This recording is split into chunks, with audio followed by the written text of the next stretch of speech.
ఈ సభ తాలూకా ఉద్దేశం, దీని తాలూకా ఆలోచన రేపు 27వ తారీఖు నాడు ఏదైతే ఉత్తరాంధ్ర జిల్లాలో ఉన్న పార్టీ క్యాడర్ అందరినీ కూడా సమాయత్తం చేసి ఎన్నికలకు సిద్ధం చేస్తున్న నేపథ్యంలో మా పార్టీ అధ్యక్షుడు గౌరవ ముఖ్యమంత్రి గారు జగన్మోహన్ రెడ్డి గారు మా కార్యకర్తలందరికీ కూడా ఒక పార్టీ నామినేట్ చేసిన కార్యకర్త నాయకులే కాకుండా ప్రజల నుంచి ఎన్నుకోబడిన వాళ్ళు, పార్టీ నామినేట్ చేసిన వాళ్ళు, పార్టీ పరంగా ఉన్నవాళ్ళు అందరినీ, పార్టీ సానుభూతులందరినీ కూడా ఇక్కడ సమాయత్తం చేసి వాళ్ళకి రాబోయే ఎన్నికల్లో ఏ విధంగా మనం ముందుకెళ్ళాలి, ఏ విధంగా ఈ రాష్ట్రంలో ఉన్న దుష్ట శక్తులను ఏ విధంగా ఎదుర్కొనాలి, వాళ్ళ తాలూకా ప్రలోభాలకి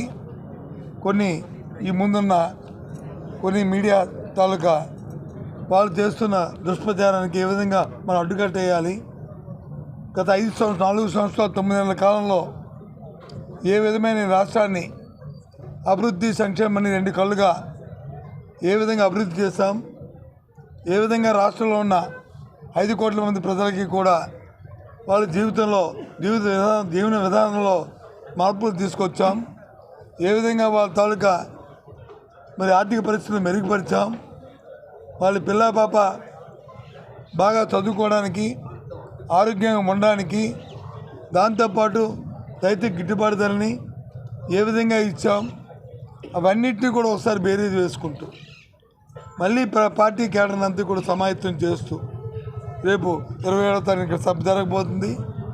ఎప్పుడూ కూడా కడిగి విని జరగని రీతిలో మా ఉత్తరాంధ్ర జిల్లాలోనే కాదు, రాష్ట్రం యావత్తు కూడా ఒక్కసారి చూసేటట్లు, మరి ఆలోచించేటట్లు ఇవాళ ఈ సభ నుంచి ఏర్పాట్లు చేస్తున్నాం. నిన్న ఇవాళ మొన్న ఈ 4-5 రోజుల నుంచి జిల్లాల్లో, నియోజకవర్గంలో అన్ని 34 శాసనసభ స్థానాల్లోనూ సమావేశాలు పెట్టాం. ఎక్కడ చూసినా సరే పార్టీ క్యాడర్, మా ముఖ్యమంత్రి గారు వస్తున్నారు, మా పార్టీ అధ్యక్షుడు వస్తున్నారు, వారు ఏంటి మనకి ఇచ్చే సందేశం ఏంటి, ఏ విధంగా మనం సమాయత్తం అవ్వాలి, ఏ విధంగా మనం ముందు ఇక రాబోయే ఈ రోజుల్లో మనం పోరాటం చేయాలి అనే ఒక దృక్పథంతో, ఒక నిశ్చయంతో క్యాడర్ అంతా ఉంది. ఇంకో 2 రోజుల్లో మీరే చూడబోతారు ఇదంతా కూడా. ఎందుకంటే ఏదో అత్యోక్తి కాదు చెప్తుంది. ఎప్పుడు కూడా ఈ రాష్ట్రంలో మొన్న జరిగిన సంక్రాంతి పండుగను మనం తీసుకుందాం ఉదాహరణకి.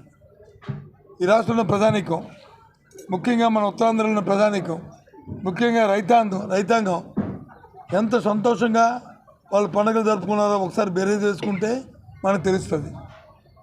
రైతుకు వచ్చి పండిన పంటకి చేసిన 3 రోజుల్లోనే, ధాన్యం ఇచ్చిన 3 రోజుల్లోనే వాటి గిట్టుబాటు ధరని, వాటి డబ్బుల్ని వాళ్ళ ఖాతాలో వేయడం, అంతేకాకుండా అవినీతి లేకుండా, మధ్యవర్తులు లేకుండా ఏవైతే సంక్షేమ కార్యక్రమాలు ఉన్నాయో అక్కచెల్లెమ్మలకు అందించడం, దాంతోపాటు ఇంకా ఏ కార్యక్రమాన్ని తీసుకున్నా సరే అవన్నీ కూడా ఇవాళ ముఖ్యమంత్రి గారు చేసి ఇవాళ ముందుకు వస్తున్నాం.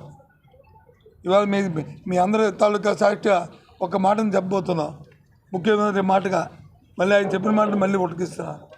ఈ 4 సంవత్సరాలు 9 నెలల కాలంలో, రేపు జరగబోయే ఎన్నికలకి 5 సంవత్సరాల కాలంలో ఏదైతే మేము మంచి చేస్తామో, ఏదైతే ప్రజలకు అందుబాటులో ఉన్నామో, ఏవైతే ప్రజా సంక్షేమ కార్యక్రమంలో పాల్గొన్నామో, ఏ అభివృద్ధి కార్యక్రమం అయితే కావాలని కోరుకున్నారో ఆ కార్యక్రమం చేస్తామో దాన్ని సంతృప్తి పడితేనే మళ్ళీ మాకు వచ్చి ఒక అవకాశం ఇవ్వండి, ఆ సంతృప్తి పడితేనే మాకు అవకాశం ఇవ్వండి అని చెప్పిన ముఖ్యమంత్రిని స్వాతంత్రం వచ్చిన తర్వాత ఎక్కడ కూడా చూడలే. చంద్రబాబు లాంటి వ్యక్తులు మాయలు మోసాలు చేసి, దగా చేసి మళ్ళీ తగుదమ్మా అంటూ ఎన్నికలు వచ్చారు తప్ప, మేము వచ్చి అలా కాకుండా చేసింది చూపెట్టి, చెప్పింది చేసి, చేసిందే చెప్పి వాళ్ళ రేపు ఎన్నికల్లోకి వెళ్తున్న ఈ నేపథ్యం.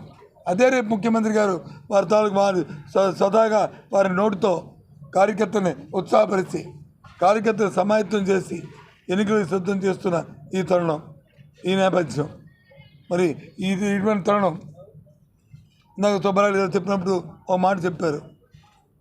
ఓటు లేని వ్యక్తులు ఈ రాష్ట్రంలో ఏ ఒక్కరికి ఓటు లేదు. కానీ ఈ రాష్ట్రంలో వచ్చి ఎన్నికల్లో వచ్చి నాయకత్వాలు వహించడానికి ముందుకు వస్తున్నారు. ఎంతవరకు సంబంధించి ఆలోచన చేయండి. ఎందుకంటే ఎక్కువ మనం ఆలోచించక్కర్లే. అది ప్రాథమికంగా ఆలోచన. అది నేను ఈ ప్రాంతానికి, నేను ఈ రాష్ట్రానికి, నా నా నా ప్రాంతానికి నా తాలూకు ఉన్న కమిట్మెంటు నాది. ఈ రాష్ట్రానికి సంబంధించిన వాళ్ళు ఈ దేశానికి సంబంధించిన వాళ్ళు దేశాన్ని ఉద్ధరిస్తామంటే, లేదు ఈ రాష్ట్రాన్ని ఉద్ధరిస్తామంటే అది ఎక్కడ సమంజసం? ఆలోచించేమని కోరుతున్నాను. ప్రజలందరినీ కూడా ఈ మీడియా సాక్షిగా అడుగుతున్నాం. ఇవాళ మేము చెప్తున్నాం, ఏదైనా ఉత్తరాంధ్ర ప్రాంతంలో జరిగింది, అభివృద్ధి జరిగిందంటే అది స్వర్గీయ రాజశేఖర రెడ్డి గారి హయాంలో, మళ్ళీ జగన్మోహన్ రెడ్డి గారి హయాంలో జరిగింది తప్ప ఎవరు చేయలే. ఏ కార్యక్రమం మాయలు చెప్పారు, మాటలు చెప్పారు. మరి ఇవాళ వచ్చి మళ్ళీ వచ్చి తగ్గుదామా అంటూ మళ్ళీ నాకు ఇంకో అవకాశం ఇవ్వండి, మళ్ళీ నేను సరిదిద్దుకుంటాను. ఏడు సరిదిద్దుకుంటారు? ఇంకో 20-30 సంవత్సరాలు మళ్ళీ వెనక్కి వెళ్ళిపోయిన పరిస్థితులు. వాళ్ళ దేశమంతా కూడా ఆంధ్ర రాష్ట్రం కలిసి చూస్తుంది. అవరా ఎలా చేస్తున్నారు ఈ కార్యక్రమాలని, ఎలా చేస్తున్నారు ఈ సంక్షేమం అని, ఎలా చేస్తున్నారు ఈ అభివృద్ధి అని. ఏ ఒక్కటి తీసుకున్నా, అటు విద్యను తీసుకున్నా, వైద్యం తీసుకున్నా, వ్యవసాయం తీసుకున్నా, ఏ ఒక్క కార్యక్రమాన్ని తీసుకున్నా ఇంత పెద్ద ఎత్తున ఏ రకంగా చేస్తున్నారని చెప్పి దేశం యావత్తు ఇవాళ ఆంధ్ర రాష్ట్రం కలిసి చూస్తుంది. దాని ఇంతకుముందు ఏ రాష్ట్రాల్లో పోడేవారు, ఏ గుజరాత్నో లేకపోతే ఏ కేరళనో లేకపోతే ఏ ఢిల్లీనో చెప్పారు. ఇప్పుడు అలా కాదు, ఆంధ్ర రాష్ట్రం కలిసి చూస్తారు. ఇప్పుడు అందరూ కూడా ఆంధ్ర రాష్ట్రంలో ఏ విధంగా జరుగుతుంది వెళ్ళి పర్యవేక్షించి రమ్మని చెప్పి అధికారుల్ని, మరి పై రాష్ట్రాల అధికారులని, పై రాష్ట్ర మంత్రులు ఇవాళ వచ్చి ఆంధ్ర రాష్ట్రం కలిసి చూస్తున్నారు. ఎప్పుడైనా ఇలాంటి ప్రక్రియ జరిగిందా? ఆలోచించమని కోరుతున్నాం.